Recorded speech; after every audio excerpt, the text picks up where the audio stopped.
In last part we have studied about types of soil. तीन type of soil हमने पढ़ी थी, sandy soil, clayey soil and loamy soil. Now we are going to study about properties of soil. कैसे पता चलेगा कि कौन सी सॉइल किस काम के लिए अच्छी है. तो हम इनको सॉइल की जो प्रॉपर्टीज़ है उनको तीन बेसिस पे डिसाइड करते हैं कि सॉइल किस टाइप की है. एक है परकोलेशन रेट ऑफ वाटर, दूसरा moisture in the soil and तीसरा absorption of water by the soil. तो इन तीन प्रॉपर्टीज़ को ध्यान में रखते हुए हम सॉइल का टाइप डिसाइड करते हैं.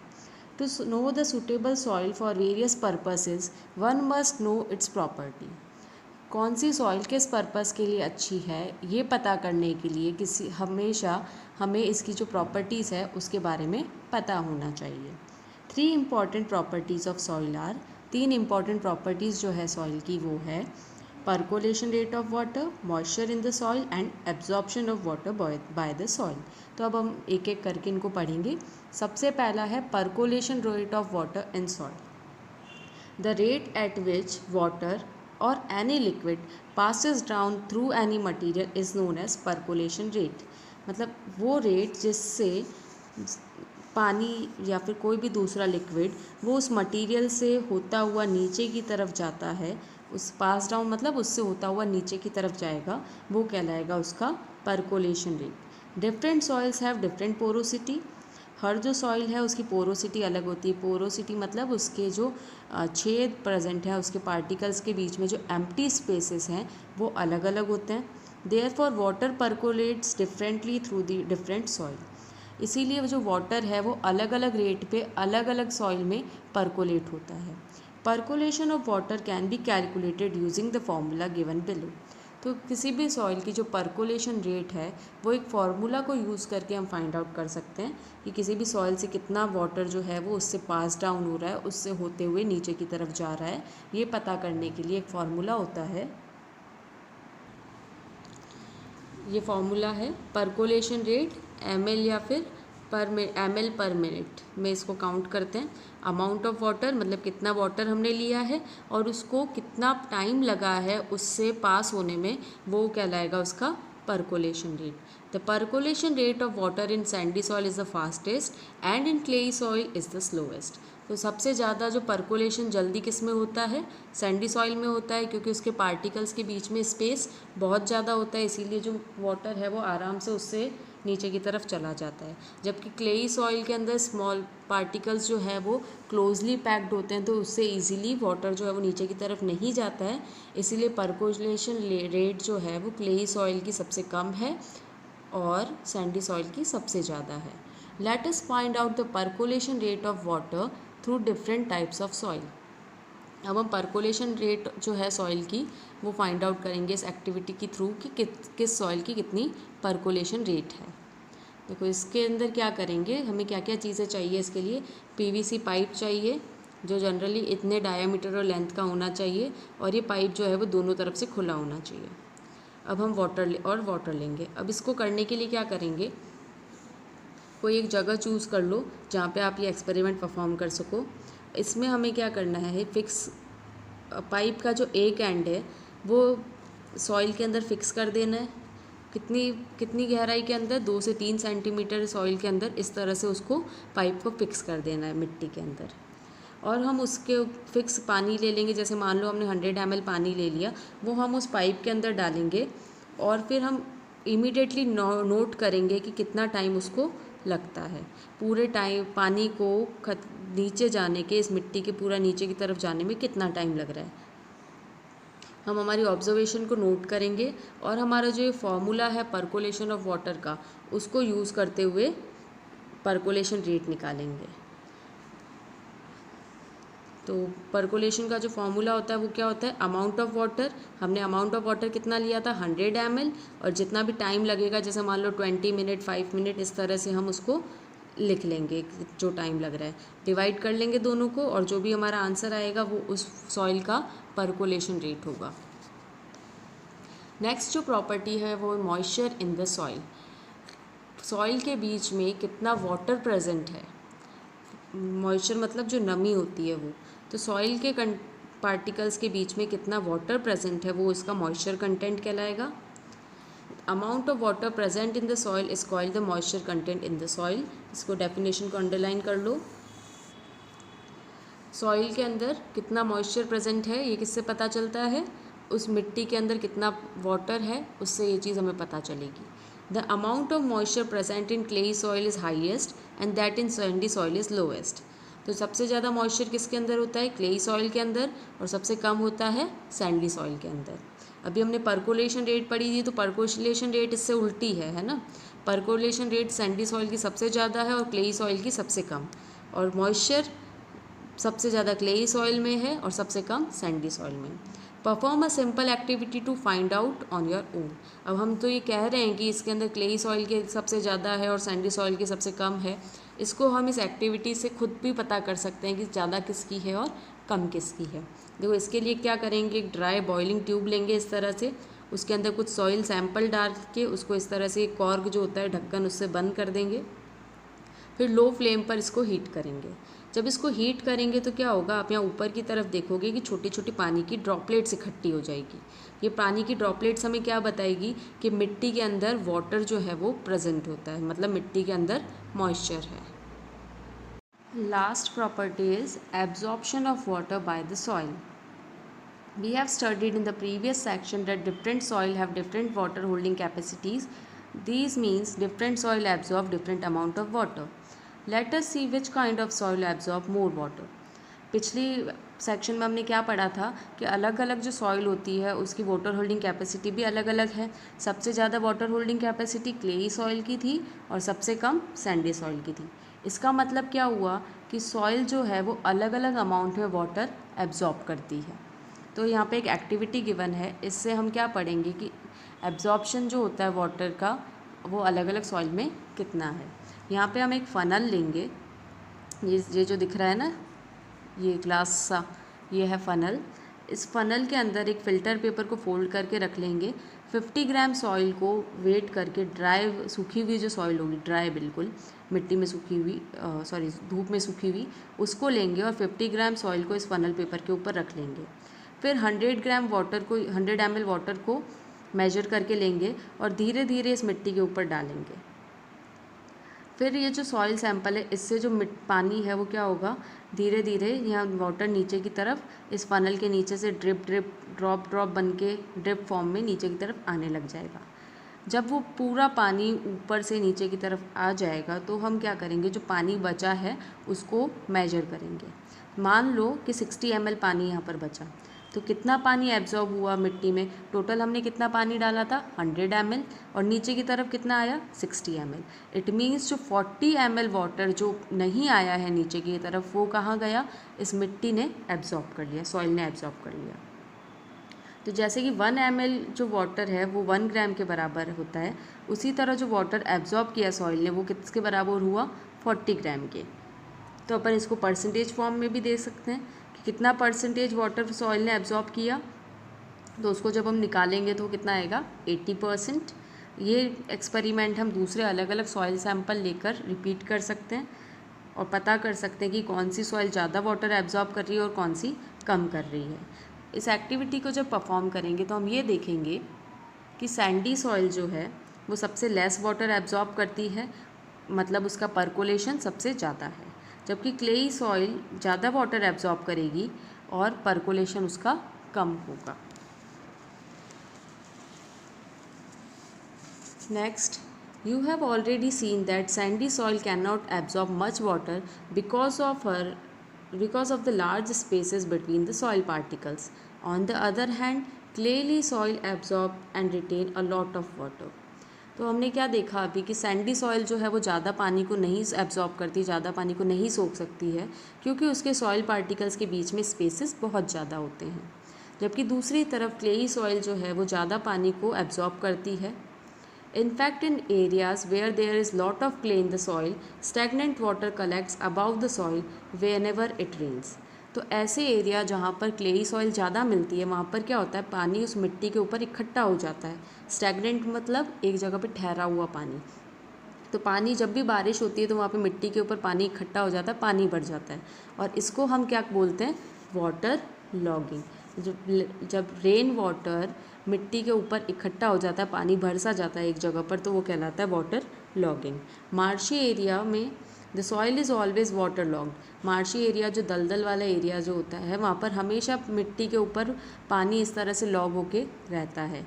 Water logged soil can't hold air for roots to breathe and plants can not grow well in it. जब इस तरह से वाटर लॉगिंग हो जाती है तो सॉइल के अंदर जो एयर है वो नहीं रहती है। जब सॉइल के अंदर एयर नहीं रहेगी तो रूट्स भी है वो अच्छे से ब्रीथ नहीं करेगी, तो प्लांट्स जो है वो ग्रो नहीं करेगा अच्छे से। तो ये वाटर लॉगिंग होना अच्छी चीज़ नहीं है। नेक्स्ट है soil and crops. Different types of soils are found in different places. अलग अलग जगह पर अलग अलग टाइप की मिट्टी मिलती है।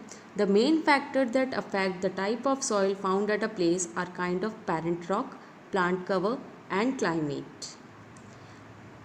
जो मेन फैक्टर जो ये डिसाइड करते हैं कि किस टाइप की सॉइल किसी पर्टिकुलर जगह पे मिल रही है, वो है सबसे पहला kind of parent rock. Soil किससे बनती है? रॉक से बनती है। तो वो जिस तरह के रॉक से बनी है उस पर भी डिपेंड करेगा कि वो सॉइल कैसी है। प्लांट कवर, मिट्टी के वहाँ पर प्लांट्स कितने अवेलेबल है, वेजिटेशन कितनी है, या फिर जिस जगह पर वो सॉइल है वहाँ का क्लाइमेट कैसा है, वहाँ टेम्परेचर, रेनफॉल, ह्यूमिडिटी, सनशाइन या विंड कैसी है। The type of soil and the climatic factor of a place determine the plants that can grow well there and hence the kinds of crop that can be best grown in the region. किस तरह की soil मिल रही है किसी जगह पर, या वहाँ के जो क्लाइमेटिक फैक्टर है वो डिसाइड करते हैं कि वहाँ पर कौन सा प्लांट जो है वो अच्छे से ग्रो कर सकता है, और इसी तरह के से उस रीजन में कौन सी क्रॉप्स अच्छे से ग्रो कर सकती है वो डिसाइड होगा। तो क्लाइमेट और सॉइल, इन दो चीज़ों को देखकर ही डिसाइड किया जाता है कि किस तरह की क्रॉप पर्टिकुलर रीजन में ग्रो करी जाएगी। Clay and loamy soil are both suitable for growing wheat and gram. Wheat, गेहूँ और चने दोनों को ग्रो करने के लिए क्ले और लोमी सॉइल अच्छी होती है। Paddy requires soil rich in clay and organic matter with a good capacity of retain water. Paddy जो क्रॉप है उसको ग्रो करने के लिए हमें क्ले सॉइल चाहिए होती है, और इसके अंदर अच्छा खासा अमाउंट में ऑर्गेनिक मैटर होना चाहिए ताकि वो ज़्यादा से ज़्यादा पानी जो है उसको होल्ड करके रख सके। फॉर पल्सेस, दालों के लिए लोमी सॉइल चाहिए होती है ताकि वाटर जो है वो इजीली उससे ड्रेन होके जा सके।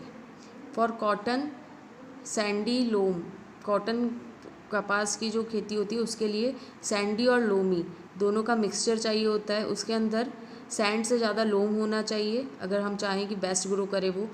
ऐसा क्यों चाहिए? क्योंकि हमें जो सॉइल चाहिए वो अच्छे से एयर होल्ड कर सके और वाटर जो है वो उससे इजीली ड्रेन हो सके, मतलब वाटर उससे आराम से बहकर जा सके, पानी इकट्ठा नहीं होना चाहिए उसके ऊपर।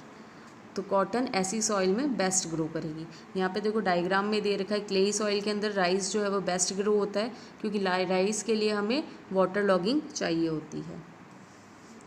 लास्ट टॉपिक जो है इस चैप्टर का वो है soil erosion.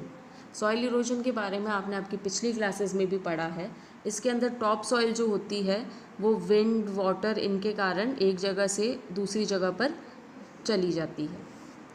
So top soil is fertile. Top soil कैसी होती है? फर्टाइल होती है, उपजाऊ होती है, सॉफ्ट होती है और वेट के अंदर लाइट, हल्की होती है। It can be carried away easily by wind and water, wind और washed away by the flowing water. तो लाइट वेट होती है, ये सॉफ्ट होती है, इसीलिए वो आराम से एक जगह से दूसरी जगह चली जाती है विंड या वाटर के साथ फ्लो होके। ये जो प्रोसेस है जिसके अंदर टॉप सॉइल विंड या वाटर के कारण एक जगह से दूसरी जगह चली जाती है वो कहलाता है सॉइल इरोजन। सॉइल इरोजन एक नेचुरल प्रोसेस है। तो यहाँ पे जो डेफिनेशन गिवन है सॉइल इरोजन की, इसको अंडरलाइन कर लो। The process of carrying away the top soil by wind और by the flowing water is called soil erosion.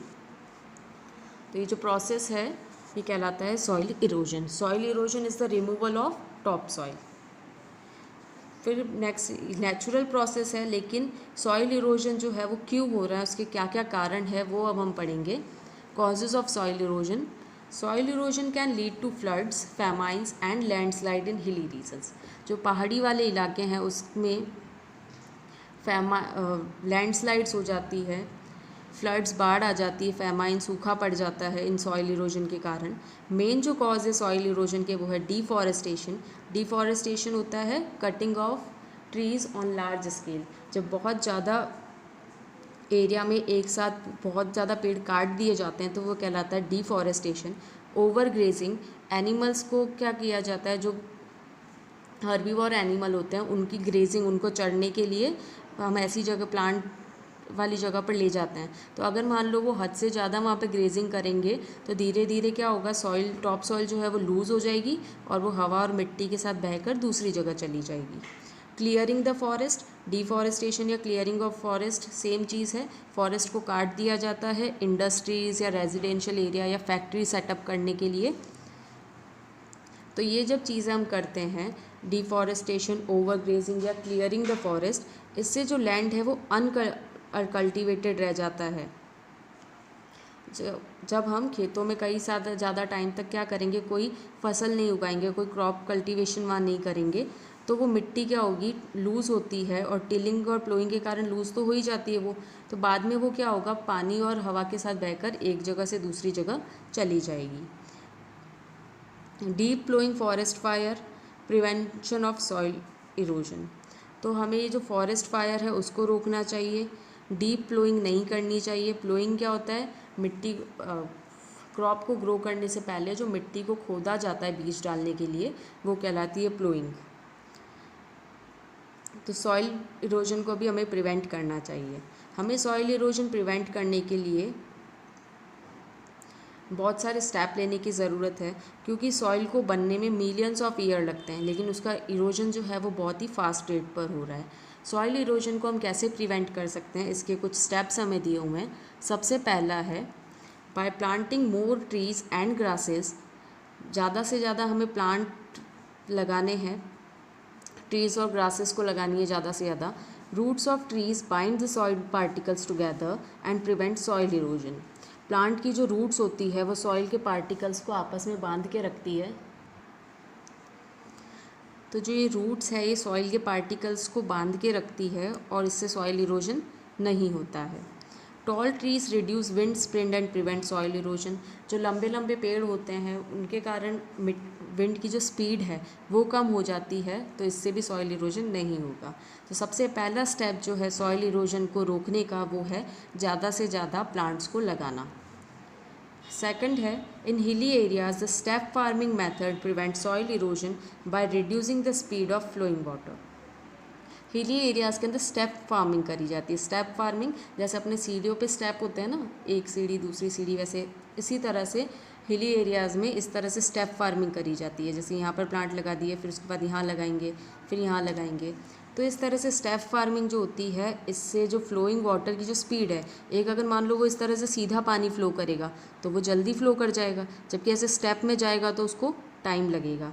तो हिली एरियाज़ के अंदर स्टेप फार्मिंग करी जाती है जिससे कि सॉइल इरोजन कम हो।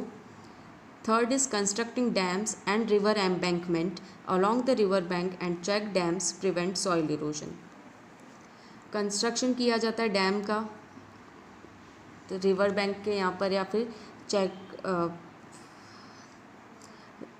कंस्ट्रक्शन करेंगे डैम का, तो उससे क्या होगा, सॉइल इरोजन उससे भी रुक जाता है, क्योंकि डैम क्या करेगा, पानी को होल्ड करके रखेगा। By preventing overgrazing, the green cover on the land is protected. As a result, soil is not eroded. Overgrazing को नहीं करना चाहिए। ओवरग्रेजिंग होने से हमें रोकना है, जिससे हमारा जो लैंड है वो कैसा रहेगा, हरा भरा रहेगा, घास रहेगी सारी, तो लैंड हमारा प्रोटेक्टेड रहेगा। जो सॉइल है, ग्रास की जो रूट्स है वो सॉइल को बाइंड करके रखेगी, तो पानी और मिट्टी के साथ, पानी और हवा से वो मिट्टी बहकर नहीं जाएगी। तो ये कुछ स्टेप्स हैं जिनको फॉलो करके हम सॉइल का इरोजन रोक सकते हैं। सो ये चैप्टर यहीं ख़त्म होता है। इस चैप्टर के अंदर हमने जो इम्पॉर्टेंट टर्म्स पढ़ी है उनको आपको याद रखना है। Types of soil, it's important chapter. इस चैप्टर को 2 से 3 बार आप सेल्फ रीड करोगे और उसके बाद इसके जो क्वेश्चन एक्सरसाइजेज में जो क्वेश्चंस गिवन है उसको सेल्फ करना है। आप सेल्फ करने के बाद फिर इसको क्रॉस चेक करोगे कि आपने सही करे हैं या नहीं करे हैं। ठीक है, तो पहले आप इसको सेल्फ करो। Choose the correct option. What is the top most layer of earth crust made up of? Top most layer जो होती है अर्थ क्रस्ट की वो सॉइल से बनी हुई होती है. How many type of particles are present in the soil? 3 types of particles present होते हैं सॉइल के अंदर, sand, clay and silt. Planting of trees on a large scale is called afforestation. Deforestation तो क्या होता है, जब लार्ज स्केल पे हम प्लांट्स को, ट्रीज़ को काट देते हैं तो वो होता है डिफॉरेस्टेशन. जबकि ज़्यादा से ज़्यादा अमाउंट में हम ट्रीज़ लगाएंगे वो कहलाता है afforestation. The soil use to make pots and toys and pots बनाने के लिए क्ले यूज़ की जाती है. The main cause of erosion are, main cause जो है इरोजन का वो है deforestation. Next is fill in the blanks. The dark colour of the top soil is due to the presence of dash in it. Top soil का जो dark colour होता है वो उसमें प्रेजेंट ह्यूमस के कारण होता है. Plantation of trees on large scale is called afforestation.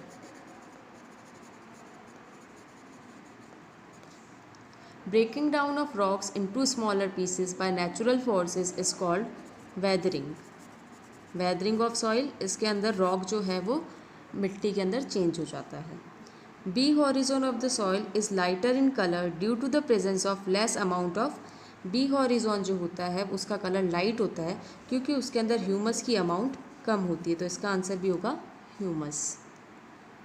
The removal of the top soil by strong wind और by flowing water is called. Top soil का जो रिमूवल होता है वो कहलाता है सॉइल इरोजन. ठीक है, next question is match the column. Weathering is a slow process. B horizon को सब सॉइल बोला जाता है. क्लेई सॉइल के अंदर एयर स्पेसेस बहुत ही स्मॉल होते हैं. परकोलेशन डिपेंड करता है पोरोसिटी पे. पोरोसिटी मीन्स जो मिट्टी के बीच में जो स्पेसेस हैं, पोर्स हैं, वो कितने साइज़ के हैं उस पर डिपेंड करता है परकोलेशन. पल्सेस बेस्ट ग्रो होती है लोमी सॉइल में. Next question is true and false. Sandy soil are best suited for plant growth. False है ये. Clayey soil has more preparation of fine particles. ये भी फॉल्स है. ज़्यादा अच्छे फाइन पार्टिकल्स लोमी सॉइल में होते हैं. The amount of water absorbed by a particular type of soil is called its water absorption tendency. कोई भी सॉइल कितना वाटर जो है वो एब्जॉर्ब करती है वो कहलाती है उसकी वाटर एब्जॉर्प्शन टेंडेंसी या कैपेसिटी. तो ये ट्रू है. Rocks are form due to weather of soil. Rocks किससे बनते हैं? सॉइल के वेदरिंग होने से. ये स्टेटमेंट हमें यहाँ पर उल्टी दी हुई है, यहाँ होना चाहिए था soil is formed due to weathering of rocks. तो ये उल्टा दिया हुआ है इसलिए ये फॉल्स है. Soil erosion occurs easily when the soil is not covered by vegetation. जब सॉइल के ऊपर कोई वेजिटेशन, कोई प्लांट्स ग्रो नहीं करे हुए हैं तो सॉइल इरोजन ईजीली हो जाता है.